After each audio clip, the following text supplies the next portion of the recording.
বিশ্বনবী সাল্লাল্লাহু আলাইহি সাল্লামের সাহাবী রাদিয়াল্লাহু আনহু বলছেন, ওই যে রহমান ফেরেশতা যখন বলবে লেখেন, আঙ্গুল ঘুরাবে মুমিন, অটোমেটিক লেখা হয়ে যাবে। নববধূর গলায় যেভাবে হার পরায়, আলজামনাহু তায়রাহু ফি উনুকি, সূরা বনী ইসরাঈলের আয়াত, তার গলায় এভাবে তার আমলটাকে আল্লাহ সুন্দর করে ঝুলিয়ে দিবেন। আল্লাহু আকবার। আলজামনাহু তায়রাহু ফি উনুকিহি, আল্লাহ আমাদের সবাইকে সেই কপাল দান করে দেন। আল্লাহর কাছে চাইলে আল্লাহর দেয়ার ক্ষমতা আছে না নাই? এজন্য আল্লাহর হাবিব বলতেন, প্রতিদিন যে 7 বার জাহান্নাম থেকে পানা চায় আর 7 বার জান্নাত চায়, 7 বার জাহান্নাম তার জন্য আল্লাহর কাছে সুপারিশ করবে, আল্লাহ আপনার এই গোলামটাকে জাহান্নামে দিন না, সে আমার থেকে বহুবার আশ্রয় চেয়েছে। আল্লাহু আকবার। জান্নাত যারা বেশি চায় তাদের জন্য জান্নাত আল্লাহর কাছে সুপারিশ করবে। এজন্য নামাজ রোজা যেমন পড়বো, তেমনি আশ্রয় চাইবো কার কাছে? আল্লাহর কাছে আশ্রয় চাইবেন, তাবিজ কবজ যেন না বাঁধেন।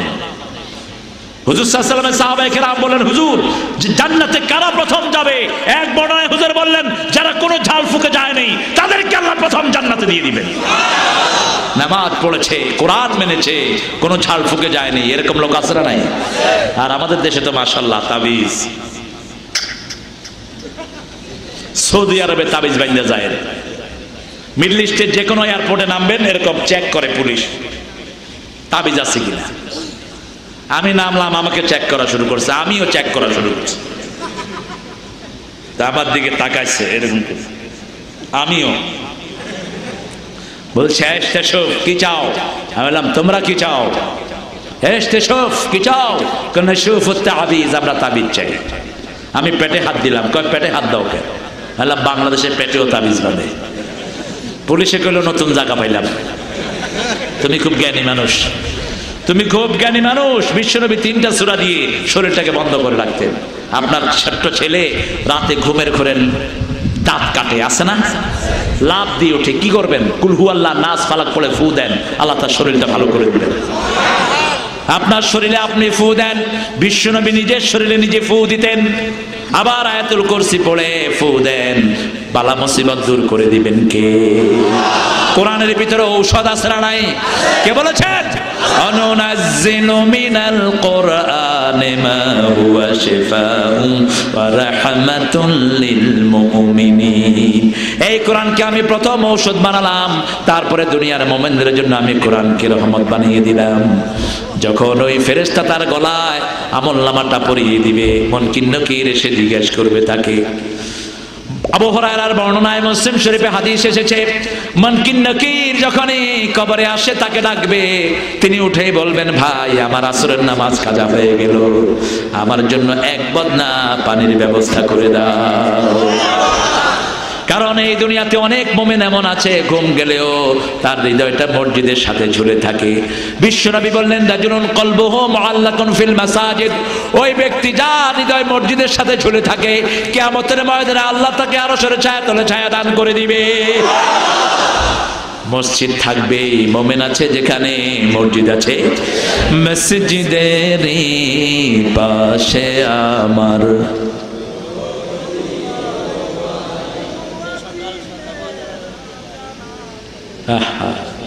ঠিক আছে, আপনারা তো জানেন না, এক লাইন শুধু, আর কইতেও পারলো না বা জানেন না। না, এটা একটা সুন্দর দোয়া।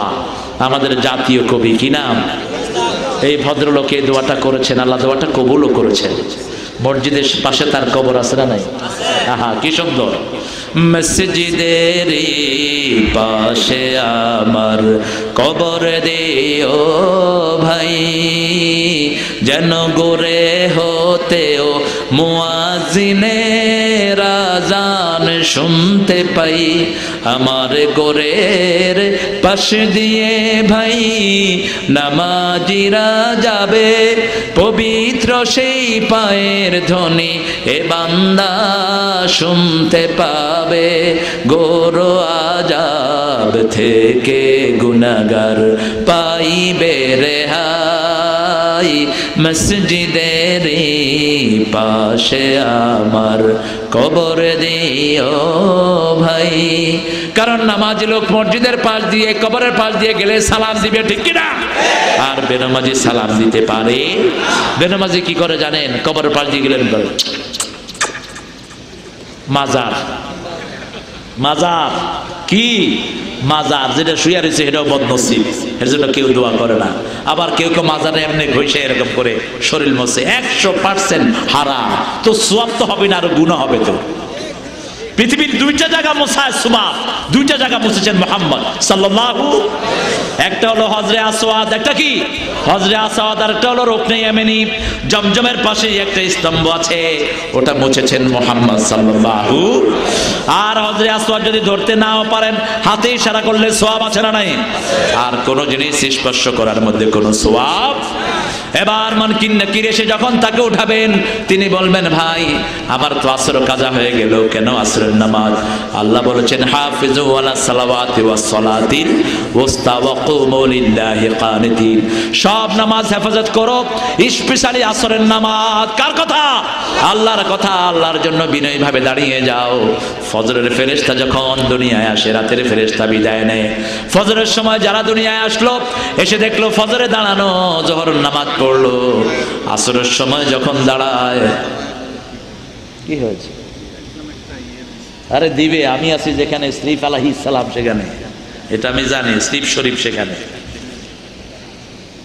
বিশ্বনবী সাল্লাল্লাহু আলাইহি সাল্লাম আসরের নামাজের ব্যাপারে বলছেন, যারা একদিনের আসর ছেড়ে দেয় তাদের সারা জীবনের আমল নষ্ট হয়ে যায়। একদিনের আসরে যে কাজা করে, ওই দিনের তার আমল সবগুলো বরবাদ হয়ে যায়। এই জন্য আসরের নামাজ হলো মধ্যবর্তী নামাজ। রাত এবং দিনের মধ্যে বন্ধন হলো কোন নামাজ? আসরে যখন গোলাম দাঁড়ায়, ফেরেশতা আল্লাহর কাছে দিনের আমল নিয়ে যায়, গিয়ে বলে আল্লাহ আপনার গোলামকে গিয়ে পেয়েছি ফজরের নামাজে দাঁড়ানো, এখনো আসরের নামাজে দাঁড়ানো অবস্থায় রেখে এসেছি। 24 ঘন্টা আপনার গোলাম শুধু আপনার নামাজই আদায় করে। আল্লাহ আমাদেরকে তাদের মধ্যে শামিল করে দেন। ফেরেশতা বলবে ভাই তুমি কবরে এসেছো, এখন কোনো আমল নাই। বলবে তোমরা কারা? বলবে আমি মুনকির ওই নকির। কেন এসেছো? কিছু প্রশ্ন তোমাকে করব, করো। মার রব্বুক, এই কথা। আলহামদুলিল্লাহি রাব্বিল আলামিন। পড়েন আলহামদুলিল্লাহি রাব্বিল আলামিন। মা দীনুকা, তোমার দিন কি? আল ইসলাম হাক্কুন আল কুফরু বাতিলুন, আল ইসলাম নূরুন আল কুফরু জুলমাত। আমার দিন হলো ইসলাম। আমার দিন কি? ইসলাম। 3 নম্বরে বলবেন মান হাদার রাজুল, বিশ্বনবীকে দেখানো হবে, অথবা বলা হবে মানির রাজুলুল্লাযী বাআসা ফীকুম, কোন নবীকে তোমাদের মধ্যে প্রেরণ করা হয়েছে। অথবা বলবেন মান হাদার রাজুল, এই মানুষটিকে। মানির রাজুলুল্লাযী বাআসা ফীকুম, অথবা মান নবিয়্যুক, তোমার নবীকে। যখন মুমিনকে জিজ্ঞেস করা হবে, মুমিন বলবে নবীর কথা জিজ্ঞেস করেছেন, আল্লাহুম্মা সাল্লি আলা সাইয়্যিদিনা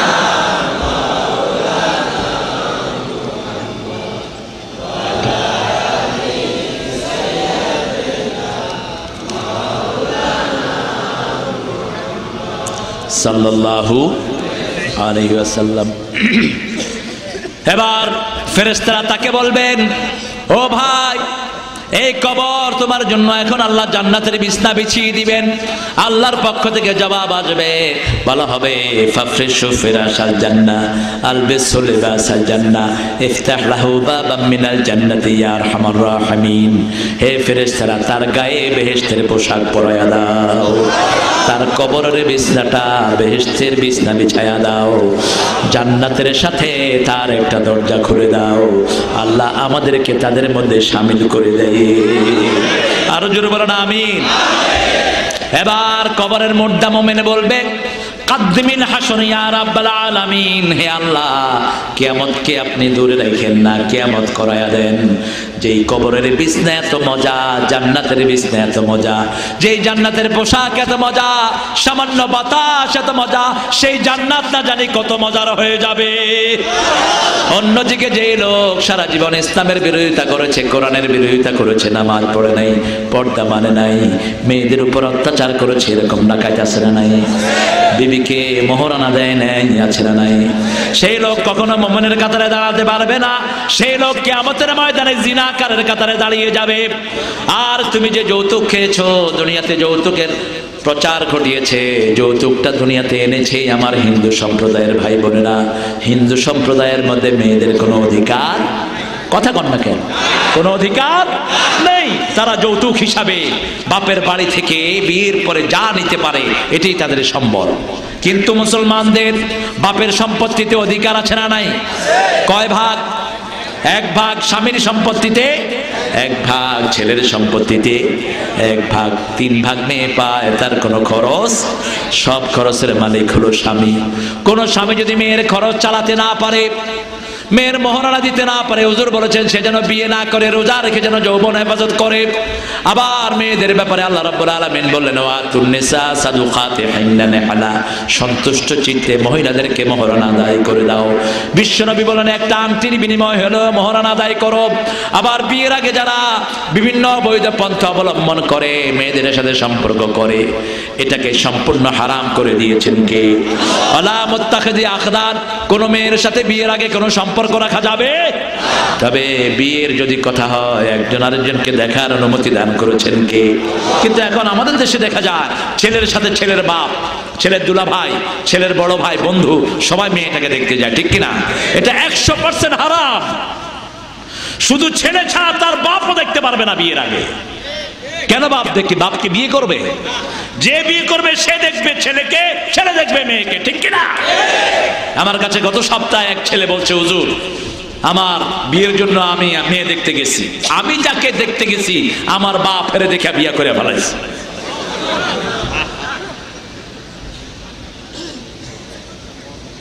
আপনি কেন বাপকে নিয়ে যাবেন? বাপ তো বিয়ে করবে না, যে বিয়ে করবে সে দেখবে, ঠিক কিনা? এটা কার আইন? আবার আমাদের দেশে এত বেহায়াপনা চালু হয়েছে যেটা ইসলামে নাই। বেহায়াপনার কোন জায়গায় ইসলামে। আলী বড় হলেন, ফাতেমা, আলী একসাথে বিশ্বনবীর ঘরে বড় হলেন, ঠিক কিনা? ফাতেমা কি যে আলী ভালোবাসতেন এটা তার মনে ছিল না? কোনদিন কি ফাতেমাকে কইছে, ফাতেমা আমি কিন্তু তোরে ভালোবাসি? কইছে কোনদিন? কয়নি। কিভাবে বললেন? আবু বকর রাদিয়াল্লাহু আনহু ফাতেমার নানা, ফাতেমার কি নানা, মা আয়েশার বাপ, মা আয়েশার বাপ আবু বকর রাদিয়াল্লাহু আনহুকে গিয়ে বললেন। কারণ মুরব্বীরা হলো সমাজের জন্য রহমত। সুবহানাল্লাহ বলেন। মুরব্বীরা যত সহজে একটা জিনিসকে করতে পারেন এটা যুবকের পক্ষে করা সম্ভব। এজন্য মুরব্বী এবং শিশুদেরকে যারা আদর করে না, মুরব্বীকে যারা সম্মান করে না, তারা নবীর উম্মত হতে পারে? হোক সে মুরব্বী হিন্দু, তাকে আপনার সম্মান করতে হবে। হোক সে মুরব্বী রিকশাওয়ালা, তাকে আপনার সম্মান করতে হবে। তাহলে খুশি হয়ে যাবেন কে? আবু বকর রাদিয়াল্লাহু আনহু গিয়ে বিশ্বনবীকে বললেন, ও মুহাম্মদ সাল্লাল্লাহু, নাতিতে বড় হচ্ছে, বিয়ের চিন্তা করছো কি করছো না, ঠিক না বেঠি? এবার আবু বকর বিশ্বনবীর কি শ্বশুর বলল, আব্বা আপনার নাতি, আপনি কি চিন্তা করছেন বলেন? এরকম মিল আছে না নাই? মুরব্বীরা কথা কত সুন্দর করে বলে, আলহামদুলিল্লাহ বলে। আমাদের দেশে তো মুরব্বী নাই বোধহয়, সব মারা গেছে। পোলাপান স্কুলের সামনে খাড়ায়, এই সকিনা আমি তোমাকে ভালোবাসি, আমিও তোমাকে ভালোবাসি, চলো দুইজনে গলায় লাগায় ফাঁসি। মূর্খের গোষ্ঠী, বেহায়া, নির্লজ্জ, আনকাউন্টেসিয়াস। এটা ইসলামের স্বাধীনতার খেলাফ। ইসলাম কখনোই বেহায়াপনাকে স্বীকৃতি দেয় না, ঠিক কিনা? আপনি কোন মেয়েকে ভালোবাসতেই পারেন, তার আত্মীয় স্বজনের মাধ্যমে প্রস্তাব পাঠিয়ে দেন, যেমন আলী রাদিয়াল্লাহু আনহু প্রস্তাব পাঠালেন, ঠিক না বেঠিক? সাইয়েদনা মুহাম্মদ সাল্লাল্লাহু আলাইহি সাল্লাম গিয়ে ফাতেমাকে বলল, ফাতেমা আমার সাহাবীদের মধ্যে বড় জ্ঞানী, বড় বুদ্ধিমান, বড় সৈনিক, এমন সৈনিক খয়বর দুর্গ হাতের মধ্যে তুলে নিয়ে আসে। 450 মণ দুর্গ হাতে নিয়ে যুদ্ধ করে আলী। আরো আসতে কান সুবহানাল্লাহ। বিশ্বনবী বললেন, শুনলাম আলী তোমার ঢাল ভেঙে গেছে, কি দিয়ে যুদ্ধ করেছো হুজুর? সামনে তো ঢাল ছিল না, খয়বর দুর্গের গেট হাতে টেনে নিয়েছি। হুজুর বলেন, আলী গেটটাকে একটু নিয়ে আসো, আমি একটু দেখি। কালকে তো এক হাতে তলোয়ার ছিল, আরেক হাতে গেট উঠালেন। আজকে তারা নাই করতে করতে তিনি গেটের কাছে চলে গেলেন। 2 হাত দিয়ে ঠেললেন, 1 ইঞ্চি লড়ে না। সমস্ত সাহাবায়ে কেরাম আসলেন, ইঞ্চিও লড়াতে পারেন না। বিশ্বনবী মুস্কি হাসলেন, আলী তুমি কি মনে করেছো তোমার শক্তি দিয়ে গেট তুলেছো? তুমি যখন আল্লাহর জন্য যুদ্ধ করো, আল্লাহর কুদরতি হাত তোমার হাতের সাথে জড়িত হয়ে যায়। তখন যদি তুমি সারা দুনিয়া ধরে টান দিতা, দুনিয়া তোমার হাতে চলে আসতো, ঠিক কিনা? সেই আল্লাহ আমাদের এখনো আছেন না নাই? আপনি যদি আল্লাহর জন্য হন, আল্লাহ আপনার জন্য হয়ে যাবেন, আল্লাহ আপনার সব কাজগুলোকে করে দিবেন। এজন্য বদরের ময়দানে অনেক সাহাবী খেজুরের ডাল দিয়ে কাফেরকে কোপ মেরেছে, কাফের মারা গেল, ঘোড়া কেটে দ্বিখণ্ডিত হয়ে গেল। পরবর্তী পর্যায়ে আল্লাহ বললেন ওমা কাতালু ওয়ালাকিন্নাল্লাহ কাতালু, হত্যার কাজটা তোমরা করো নাই, তোমরা খেজুরের ডাল উঠিয়েছো, হত্যার কাজটা আমি আল্লাহ নিজে করে দিয়েছি। বিশ্বনবী সাল্লাল্লাহু আলাইহি সাল্লাম বলছেন, যে লোকটা সারা জীবন আল্লাহর নাফরমানি করেছে, তার কবরে একটা বৃদ্ধা দুর্গন্ধযুক্ত লোককে দেয়া হবে। ওই কবরের লোকটা চিৎকার করতে থাকবে, তুমি কে, তুমি কে? বলবে আমাকে চিনো নাই, আমি তোমার বেনামাজ, আমি তোমার নারী নির্যাতন, আমি তোমার বিভিন্ন মেয়েকে উত্ত্যক্ত করা, আমি তোমার অবৈধ কাজগুলো, এই কবরে তোমাকে বেশি করে কষ্ট দেওয়ার জন্য এসেছি। যা যা আমল দুনিয়াতে করেছো তুমি এখন লেখো। কোথায় লিখবো? মাটিতে লেখ। কি দিয়ে লিখবো? আঙ্গুল দিয়ে লেখ। লিখতে চাইবে না, বলবে আমার লজ্জা হয়, ফেরেশতা ধমক দিবে। দুনিয়াতে যখন এই ইসলাম বিরোধী আল্লাহ বিরোধী কাজগুলো করেছো তখন তো লজ্জা করো না, আজকে লেখো। লেখ আল আমাল আল্লাযী আমালতা ফিদ দুনিয়া, লেখ। তখন তো লজ্জা করো নাই। এত জোরে তাকে চাপ মারা হবে, তার ওই চিৎকার মানুষ এবং জিন ছাড়া সমস্ত প্রাণীরা শুনতে পাবে। আল্লাহ আমাদেরকে এই পরিণতি থেকে হেফাজত করে দেন, জোরে বলেন আমিন। আল্লাহ আমাদের সবাইকে এই জঘন্য পরিণতি থেকে আপনি হেফাজত করে দেন। এবার মুনকির নকির আসবে, এসে বলবে মার রব্বুক, সে বলবে হাইহাত হাইহাত লা আদরি, আমি জানি না, আমি জানি না। জিজ্ঞেস করবে তোমার দিন কি? বলবে আমি জানি না। তোমার নবী কে ছিল? আমি জানি না, হাইহাত আমি জানি না। উত্তর দেওয়ার পরেও ফেরেশতারা একটা কথা জিজ্ঞেস করবেন, কোথায় পেয়েছো জবাব? কোথায় পেয়েছো? যদি আপনি বলেন আমি শুনেছি, উত্তর গ্রহণযোগ্য হবে না, বলতে হবে আমি কোরআন থেকে পড়েছি। আল্লাহু আকবার। এই জন্য কোরআন পড়া ফরজ করে দিয়েছেন কে? কোরআন বুঝে পড়া ফরজ না সুন্নাত? ফরজ। সব ফরজের বড় ফরজ হলো কোরআন পড়া। কার হুকুম? এজন্য কোরআন আছে যেখানে আমরা আছি সেখানে বলতে পারবে না, তখন বলা হবে আলবিসু লিবাসান নার ফাফরিশু ফিরাশান নার। তার জন্য জাহান্নামের বিছনা বিছিয়ে দাও, তার গায়ে জাহান্নামের পোশাক পরিয়ে দাও, তার কবরের সাথে জাহান্নামের দরজা খুলে দাও। চিৎকার করতে থাকবে। আল্লাহ সেই চিৎকার থেকে আমাদেরকে হেফাজত করুন। আল্লাহ জাহান্নামের আগুন থেকে আমাদেরকে হেফাজত করুন। আর মুমিন ব্যক্তিকে ফেরেশতারা বলবে বাসর ঘরে জামাই যেরকম ঘুমায় তুমি কবরের ভিতরে এরকম আরামে ঘুমিয়ে থাকো। এই হাদিসের বর্ণনায় একটাই ওরস শব্দটি এসেছে। ওরস যেটা আপনারা করেন এটার সাথে ইসলামের কোনো সম্পর্ক নাই। ওরস শব্দটি আল্লাহর কোনো ওলি করেন নাই। আমাদের দেশে যে ওরসের বড় বড় গেট, এগুলোতে যাওয়া 100% আল্লাহ হারাম করে দিয়েছে। এগুলোতে যারা মানত করে ওই মানত হারাম। কার কথা?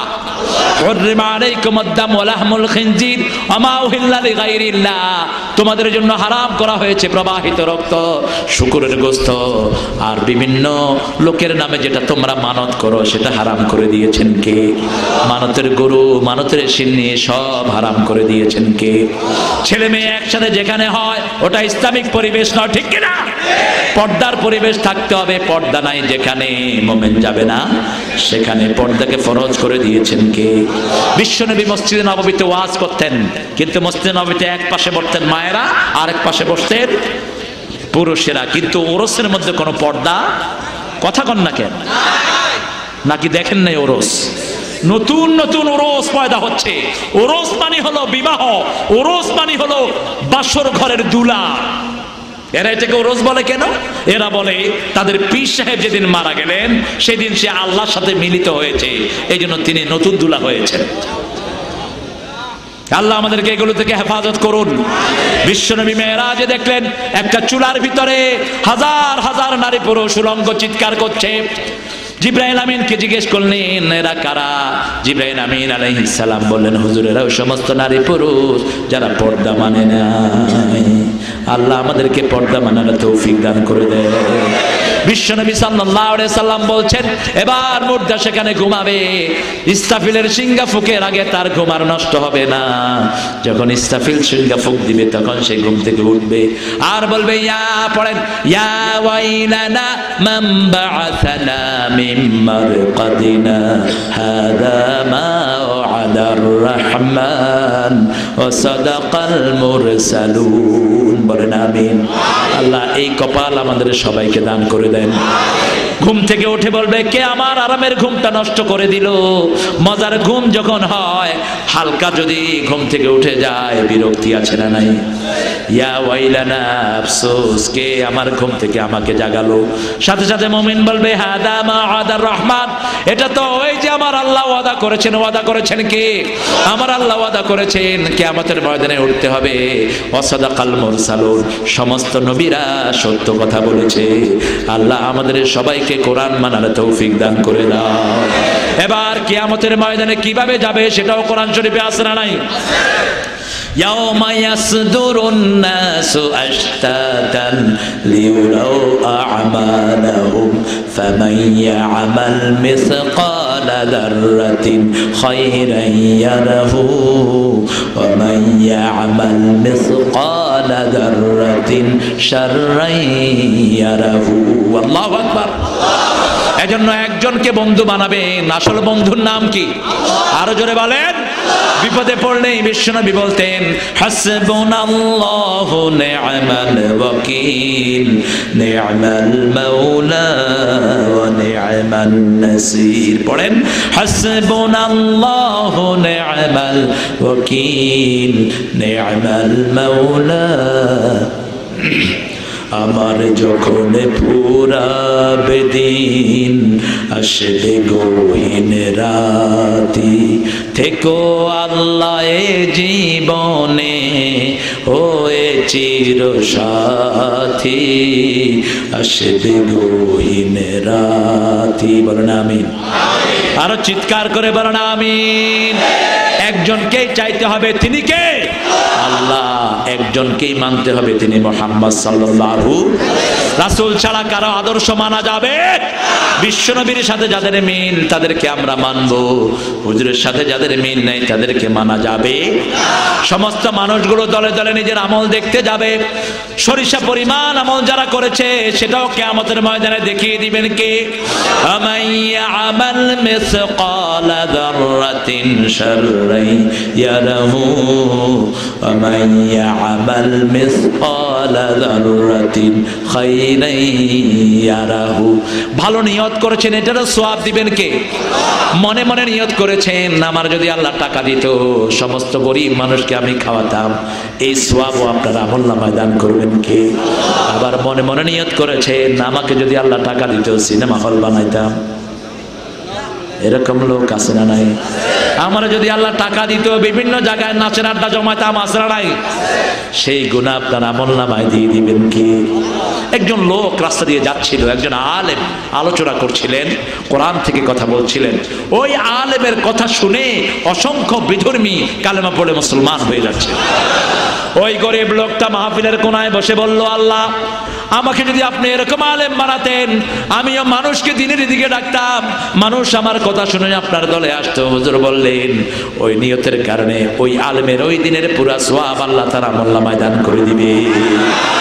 আবার আপনি একটা খারাপ জায়গা দিয়ে যাচ্ছেন যেখানে জুয়া হয়, যেখানে আজে বাজে কাজ হয়, সেখানে দিয়ে যাওয়ার সময় আপনি মনে মনে বললেন আমাকে যদি আল্লাহ টাকা দিতেন আমিও এই জায়গা দিয়ে এই জিনিসগুলো বানাতাম, তাহলে সেই গুনাহ আপনার আমলনামায় দান করবেন কে?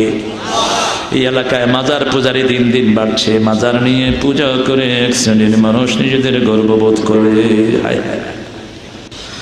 তাই মাজার সম্পর্কে কিছু বলেন। মাজার শব্দটি কোরআনেও নাই, হাদিসেও বিশ্বনবী বলেছেন আমার কবর, কি বলেছেন? আমার কবরে জাআল কবরি নূরা ইয়া রাব্বাল আলামিন, হে আল্লাহ আমার কবরকে আপনি নূর দিয়ে ভরপুর করে দেন। আল্লাহু আকবার। মাজারের যেই বর্ণনা মুসলিম শরীফের হাদিসে এসেছে, হুজুর প্রথম মদিনায় গিয়ে আলীকে ডেকে আনলেন, আলী যতগুলো কবরের উপরে স্থাপনা আছে, যতগুলো কবরের উপরে উঁচু জায়গা আছে ভেঙে মাটির সাথে সব মিশিয়ে দাও। কবরের কোনো বৈশিষ্ট্য পৃথিবীতে নাই। যদি থাকতো বিশ্বনবীর কবরটাকে আল্লাহ সবার গলায় ঝুলিয়ে দিতেন, ঠিক কিনা?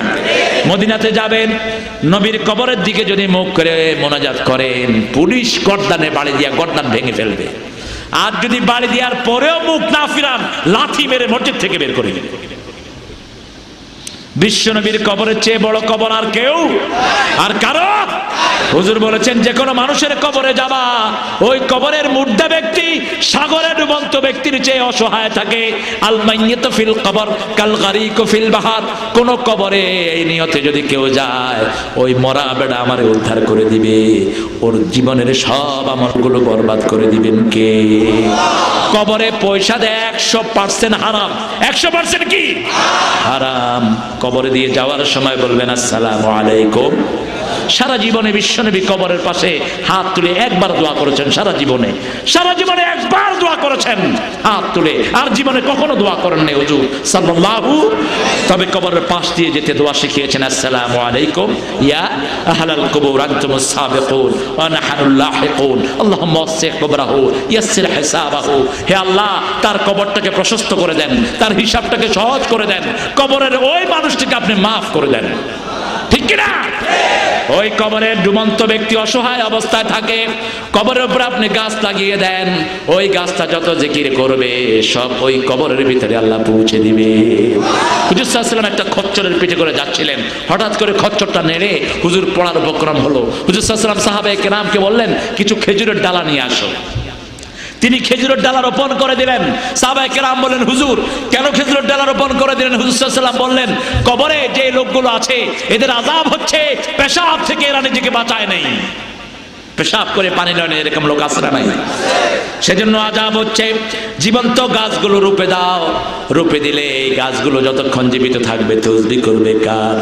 এই তসবিহটা তার কবরে পৌঁছে দিবেন কে? আল্লাহ পৌঁছে দিবেন। একজন কবরের ব্যক্তির কাছে যদি কিছু চাওয়া হয়, ওই বেটা তো নিচের জন্য কিছু করতে পারে না, ঠিক কিনা? যত বড় ওলি হোক, আপনি জানলেন কেমনে সে ওলি? How do you know that? আপনি কেমনে জানেন ইনি আল্লাহর ওলি? আব্দুল কাদের জিলানী রাহমাতুল্লাহ জান্নাতে যাবেন, কারো কাছে সার্টিফিকেট আছে? কথা বলেন না কেন? মঈনুদ্দিন চিশতি রাহমাতুল্লাহ আলাইহি জান্নাতে যাবেন, সার্টিফিকেট আছে। কিন্তু আবু বকরকে জান্নাতি কোনো সন্দেহ, ওমর ফারুক জান্নাতি কোনো সন্দেহ, মা খাদিজা যে জান্নাতি কোনো সন্দেহ। মা খাদিজার কবরের কাছে আমি গেলাম, কবর উপরে শেওলা পড়ে আছে, আমার চোখ দিয়ে পানি ঝরতে লাগলো। যে খাদিজার কবরের উত্তর স্বয়ং আল্লাহ নিজে বলে দিয়েছে। এই খাদিজাকে স্বয়ং আল্লাহ নিজে সালাম দিয়েছে।